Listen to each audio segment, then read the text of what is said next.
একটা হচ্ছে সমকাজে সমবেতন, আর হচ্ছে মেট্রো রেলে মেনটেন্যান্সের কারণে যাত্রী নিরাপদ, মেনটেন্যান্সটা ঠিকঠাক হচ্ছে না, যাত্রীদের নিরাপদ কিন্তু অবস্থা খুব সংকীর্ণ। এই দুটো দাবি আপনার কাছে রাখলাম। সুনীল সাঁতরা, নির্মাণ কর্মী সুনীল সাঁতরা, হাত তুলুন, কোথায় আছেন? সুনীল সাঁতরা, নির্মাণ কর্মী। এক মিনিট বলছি, ওই যে রেলওয়ে কন্ট্রাক্টর ইউনিয়ন, আপনি একটা কথা বললেন সমকাজে সমবেতন, এটা আমরা লিখি খুব, আপনি একটু বাকিদের সবার জন্য একটু যদি বুঝিয়ে বলেন যে ওইটা বলতে আসলে কি ঠিক কি বোঝাতে চাইছেন, সহজ করে এক বাক্যে। 30 সেকেন্ড সময় বলে দেন।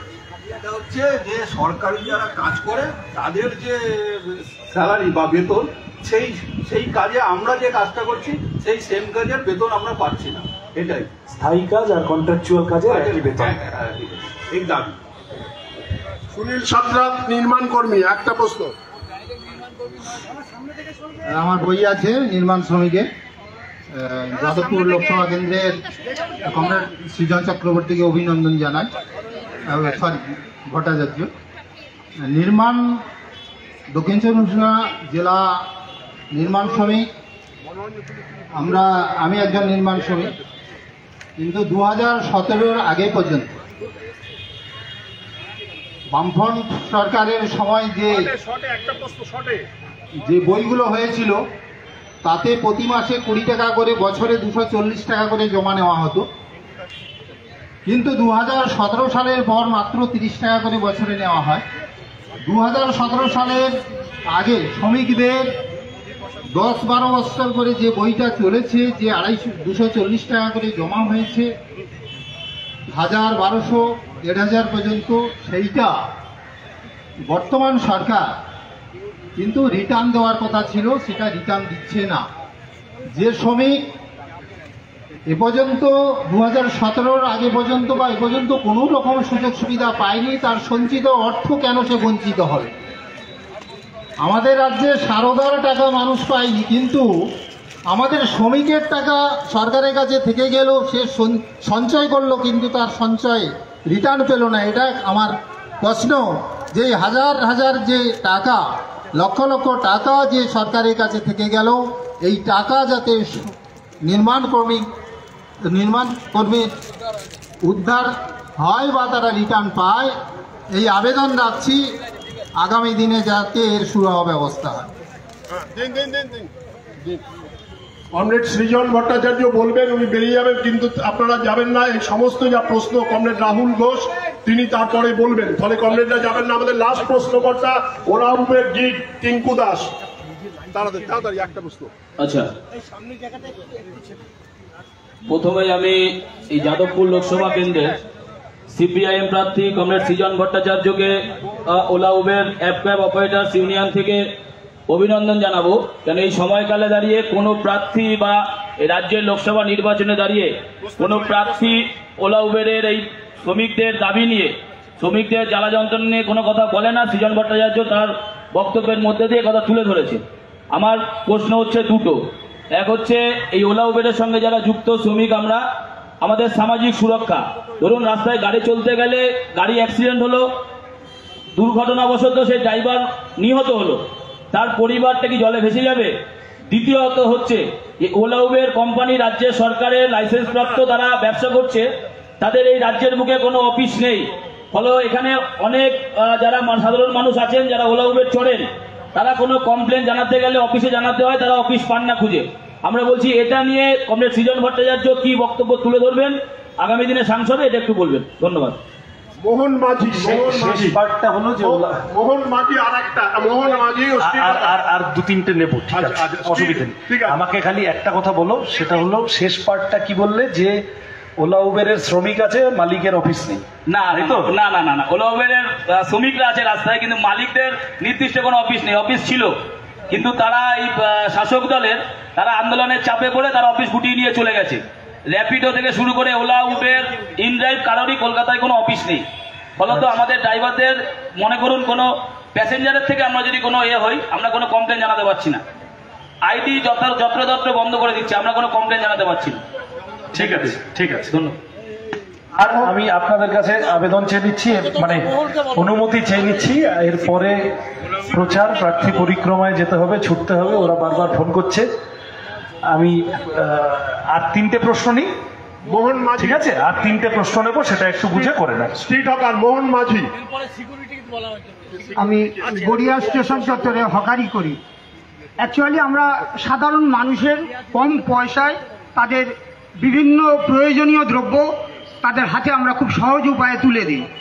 এবং 2004 সালে একটা আইন পাস হয়েছিল এবং কমরেড বিকাশ রঞ্জন ভট্টাচার্য এবং কমরেড সুজন চক্রবর্তী বহু লড়াইয়ের মাধ্যমে এই আইন পাস করেছিলেন যে যারা ফুটপাতে ব্যবসা করবে তাদের একটা সামাজিক স্বীকৃতি, তাদের একটা ভেন্ডিং লাইসেন্স, অর্থাৎ প্রাথমিক একটা লাইসেন্স তাদের দেওয়া হবে। এবং জনস্বার্থে যদি কোনোদিন রাস্তা চওড়া হয়, সেই রাস্তা থেকে যদি তাদেরকে উচ্ছেদ করতে হয়, তাহলে তাদের উপযুক্ত বাসস্থান অর্থাৎ উপযুক্ত দোকান করার যুক্ত জায়গা, যেখানে জল আছে, বিদ্যুৎ আছে, পানীয় জল, এবং যেখানে জনগণের বসতি আছে যারা সেখানে ব্যবসা করতে পারে, সেই রকম পরিবেশে তাদেরকে ফিরিয়ে দেওয়া হবে। কিন্তু বাস্তবে দেখা যাচ্ছে কি রাজ্য সরকার কি কেন্দ্র সরকার কোনোটাই এই বিষয়ে ভূক্ষেপ নিচ্ছে না, এবং আমরা আজও পর্যন্ত কোনো ভেন্ডিং লাইসেন্স পাচ্ছি না। এটার বিষয়ে কমরেড সৃজন ভট্টাচার্য তিনি যখন সংসদে যাবেন, আশা করছি তিনি আমাদের এই দুঃখ, বেদনা, যন্ত্রণা তার সঙ্গে শেয়ার করবেন এবং তিনি এই কথাটা কেন্দ্রের লোকসভাতে তুলে ধরবেন।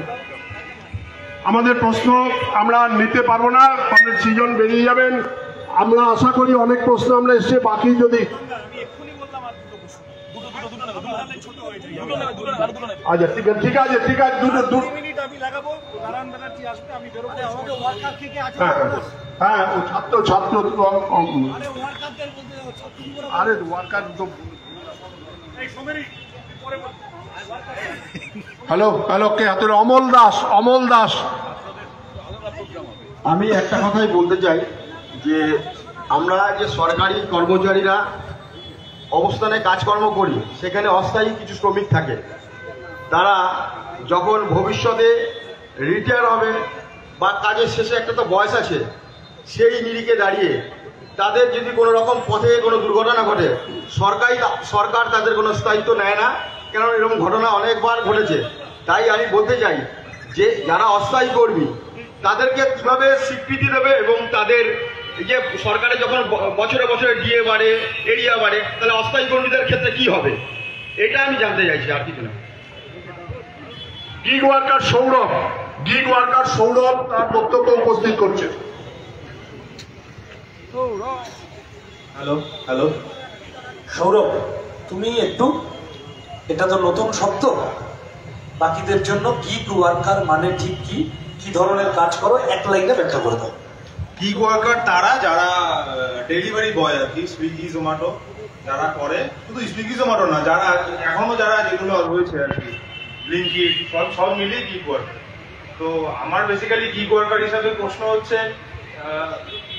বিগত 5-7 বছর আগেও যারা গিগ ওয়ার্কার ছিল তারা মাস শেষে একটা ভালো পরিমাণ অর্থ উপার্জন করত, একটা বেসিক পে আউট ছিল, একটা সবকিছু একটা স্ট্রাকচার ছিল। কিন্তু লাস্ট 2 বছরে গিগ ওয়ার্কারদের অবস্থা এমন হয়েছে, মানে কোম্পানি নিজের ইচ্ছে মতন সব রকম স্ল্যাব তারা তৈরি করে, কোনো কিছু গিগ ওয়ার্কারদের থেকে কিছু জানা হয় না, তো নিজে যা ঠিক মনে করে সেটাই করে, না কোনো ইন্স্যুরেন্স আছে, না কোনো মিনিমাম পে আউট আছে। তো এটা নিয়ে একটু দেখবেন কি সংসদে গিয়ে যদি এই প্রশ্নটা করা হয়, কারণ আগামী দিনে যা বোঝা যাচ্ছে ভারতবর্ষের 40% ছেলে মেয়ে বেকার যুবক যারা এই গিগ ওয়ার্কারের সাথে যুক্ত হবে।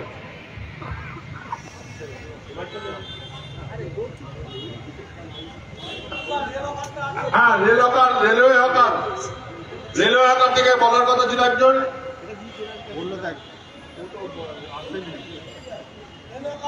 আচ্ছা, শেষ দুটো নেব তাহলে, রেল হকার আর সিকিউরিটি সংগঠক যিনি আছেন। ঠিক আছে, চলো। রামশঙ্কর পণ্ডিত, রেল হকার। রামকৃষ্ণ পণ্ডিত কে বলবে?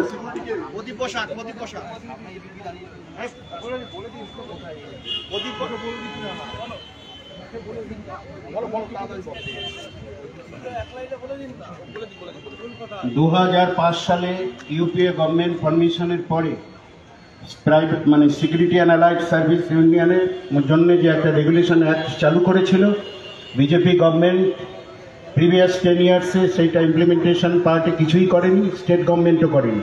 আপনি সংসদে গেলে এই বিষয়ে কি ভূমিকা পালন করবেন? আরেকবার একটার নাম বলুন।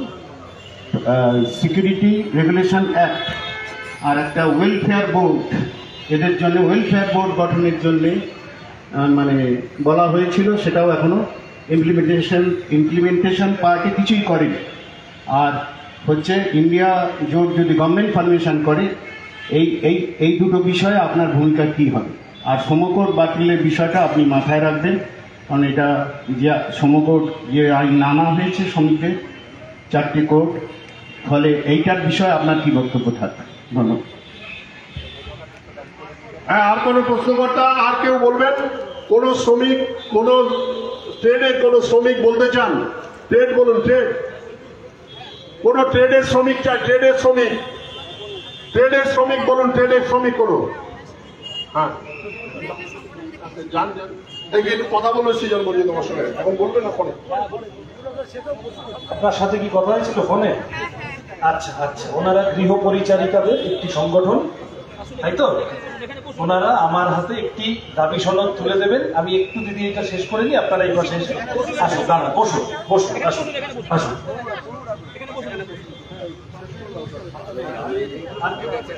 আর কেউ বলার আছেন? আছেন? বাস না, আমি একটু শ্রমিকদের থেকে শুনতে চাইছিলাম। সংগঠকদের সাথে রোজ দেখা হবে।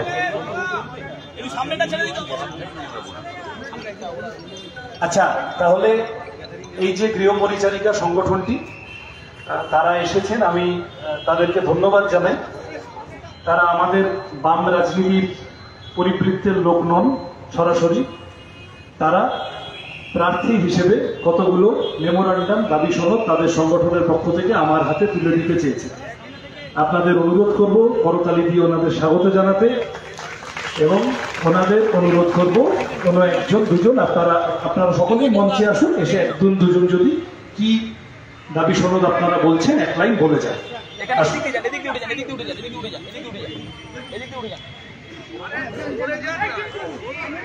আপনি সামনে আপনি সরো একটু সরো আমার সামনে সামনেটা ছেড়ে দিতে হবে, একটু সামনেরটা ছেড়ে দিতে হবে, একটু সামনেরটা ছেড়ে দেবেন, একটু সামনেরটা ছেড়ে সামনে ঠিক আছে ঠিক আছে ঠিক আছে হচ্ছে না নিবন্ধনটা একটু সাইড নাও, সব হয়ে যাবে এই তো আমি এদিকে চলে আসছি সব। আসন্ন লোকসভা নির্বাচনে রাজ্যের প্রতিটি প্রান্তে বামফ্রন্ট প্রার্থীদের জয়ী করুন।